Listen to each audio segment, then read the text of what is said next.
Thank you so much, Chairman. I do sincerely appreciate you using this committee to kind of elevate the voices of people like the pastor here and others that have been impacted. I think it's really hard for me to sometimes sit here and hear folks, you know, kind of be the defendant lawyers for the corporations. I mean, how much money, millions and billions of dollars did Johnson & Johnson make in poisoning people? I mean, literally, why aren't we asking that question?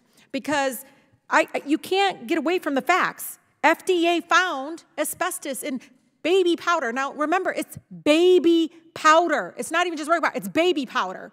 Not only that, they later on, furthermore, reports state that the asbestos was detected in one of the tests Johnson & Johnson itself conducted using sample from the same bottle as the FDA, okay? Fact. Okay, FDA is coming to us saying this, okay? Are we gonna say, oh, is FDA getting paid? No, these are folks that are coming in and trying to protect the public. That is our job. That is our job, to protect the public. Reports show that Johnson & Johnson contracted with R.J. Lee Labs. R.J. Lee reportedly deviated from its standard testing procedures in order to deliver rushed results at the request of the company. Check this out. An R.J. Lee scientist stated that Johnson & Johnson wanted, quote, very rapid turnaround for obvious reasons. Then the lab found asbestos in its sample, but later retracted its results and claimed that initial false detection was due to environmental contaminants in one of its testing rooms. Johnson & Johnson discredited its own company that they hired and contracted out. They discredited R.J. Lee's initial finding, blaming the asbestos detection on all kinds of stuff that is, you know, what we say in Detroit, BS. Dr. Logo, have you evaluated this particular R.J. Lee testing report? Yes, I have. Yeah, I mean, do you see what's the problem here? I mean, they found asbestos, correct? They detected asbestos in this actual talc samples, and then their controls or blanks, when they were analyzed, they did not detect asbestos. And samples of a bottle of Johnson & Johnson baby powder have tested positive in 2 separate labs, correct? I know, yes, in the AMA lab as well as the R.J. Lee lab. And Johnson & Johnson proceeds to accuse both labs of being contaminated with asbestos. I know. Dr. Longo, I mean, wow.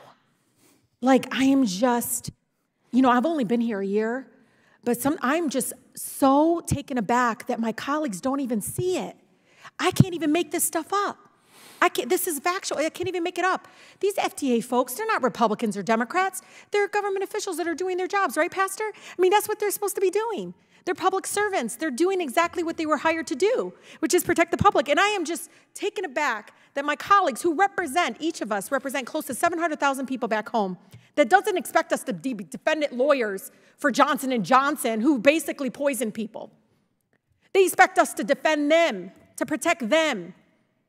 And we have to realize, like, how much money did they make off of the human suffering of people? My God, Pastor, 33 years pastoring people. You know, I hope this was like this for you is you are continuing your work for the people by talking about this in a very profound way through your own personal experience.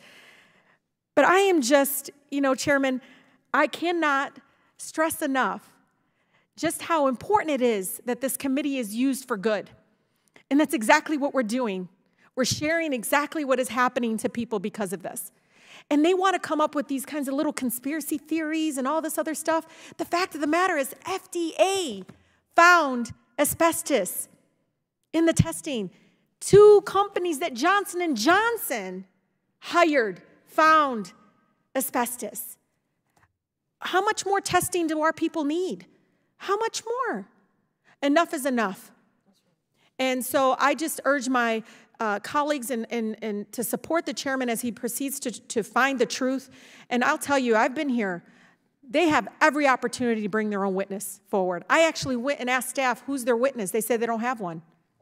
They had every opportunity, the Republicans, to actually put somebody up here to talk about this. So I obviously am very passionate about this. I can just tell you, you know, for my district folks, I have the 3rd poorest congressional district in the country, very strong, resilient people. They are the people that got targeted by Johnson & Johnson. They're the ones that they thought was disposable for profits. So I'm not going to keep my mouth shut or try to say, well, this ain't fair. No, if the FDA found asbestos, shouldn't that be enough? Thank you, Chairman.